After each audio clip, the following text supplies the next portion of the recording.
കൊല്ലം കുണ്ടറയിൽ railway ട്രാക്കിൽ telephone post ഇട്ടത് അട്ടിമറിക്കണമെന്ന ഉദ്ദേശത്തോടു കൂടിയെന്ന എഫ്ഐആർ. മദ്യലഹരിയിലായിരുന്നു എന്ന പ്രതികളുടെ വാദം പോലീസ് തള്ളി. പ്രതികളെ റെയിൽവേ ട്രാക്കിൽ എത്തിച്ച് അന്വേഷണ സംഘം തെളിവെടുപ്പ് നടത്തി. ശ്രീജിത്ത് ശ്രീകുമാരൻ കൊല്ലത്തിൽ നിന്ന് ചേരുന്നുണ്ട്. ശ്രീജിത്ത്, എന്തൊക്കെയാണ് വിവരങ്ങൾ?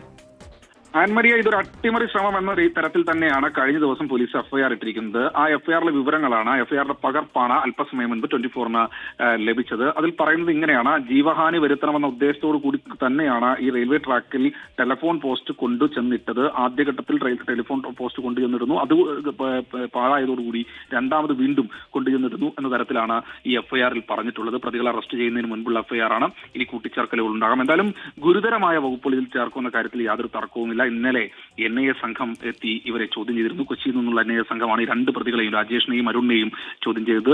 പ്രതികൾ മദ്യലഹരിയിലായിരുന്നു എന്ന മൊഴിയുണ്ട്. പക്ഷേ പോലീസ് അത് മുഖവിലക്കെടുക്കുന്നില്ല. മദ്യലഹരിയിലായെങ്കിലും അല്ലെങ്കിലും ഒരു റെയിൽവേ ട്രാക്കിലേക്ക് ഇത്തരത്തിൽ ഇലക്ട്രിക് പോസ്റ്റുകൾ, ടെലിഫോൺ പോസ്റ്റുകൾ കൊണ്ടുവന്ന് ഇടുമ്പോൾ സ്വാഭാവികമായി ട്രെയിനിന് ഭീഷണിയാണ്, അല്ലെങ്കിൽ ട്രെയിൻ അപകടത്തിൽപ്പെടാം എന്ന് അവർക്ക് അറിയാമായിരുന്നു എന്നാണ് പറയുന്നത്. എന്തായാലും പ്രതികളെ ഇവിടെ എത്തിച്ച് തെളിവെടുപ്പ് നടത്തിയിട്ടുണ്ട്.